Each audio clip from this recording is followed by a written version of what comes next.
श्री गणेशाय नमः। प्रिय बंधुओं, बुढ़ापे में व्यक्ति को मान और अपमान दोनों को समान रूप से ग्रहण करते हुए और सदैव प्रसन्न रहना चाहिए। उसका भोजन बिल्कुल जैसे परमहंस होते हैं, उन परमहंस महात्माओं के समान उसका भोजन होना चाहिए। बुढ़ापे में उसे जीभ के स्वाद का परित्याग कर देना चाहिए। यदि उसे कोई अपमान पूर्वक भी भोजन दे दे, कोई फेंक करके भी दे दे, कोई अपशब्द कहते हुए भी दे दे, तो ऐसी अवस्था में उसे क्रोध बिल्कुल नहीं करना चाहिए और उस प्राप्त हुई भोजन प्रसादी को ईश्वरीय कृपा समझते हुए भगवान का स्मरण करते हुए भगवान को भोग लगा करके और उस भोजन प्रसादी को पाना चाहिए। यदि आप ऐसा करेंगे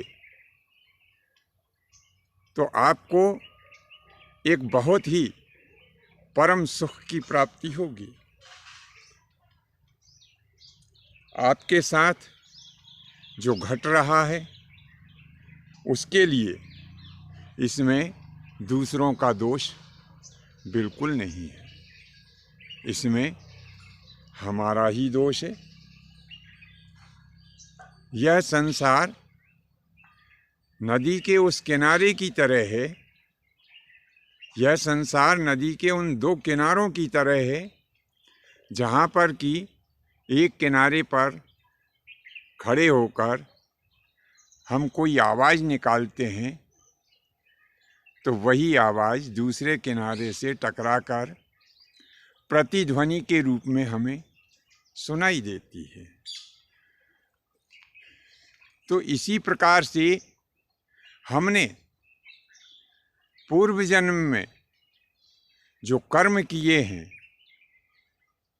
उन कर्मों का ही प्रतिफल इस जन्म में हमें भोगने को मिल जाता है। और वैसे तो यह कलयुग है, इसमें इसी जन्म में जो हम कर्म करते हैं तो कुछ समय पश्चात उन्हीं कर्मों का जो प्रतिफल होता है वह हमें भोगने के लिए और यहाँ पर मिल जाता है। आपने कभी कभी यह अनुभव किया होगा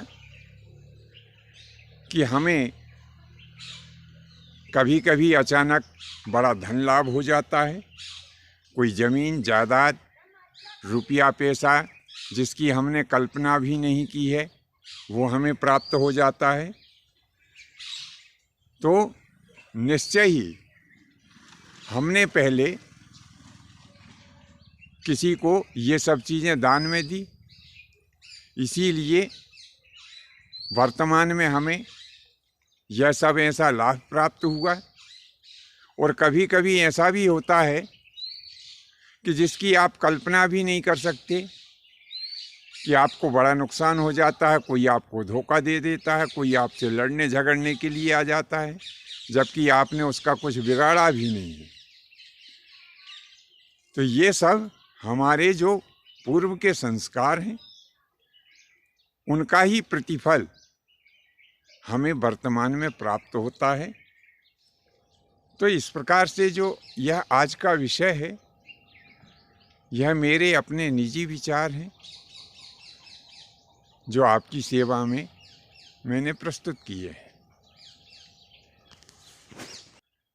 तो मेरा सबसे निवेदन है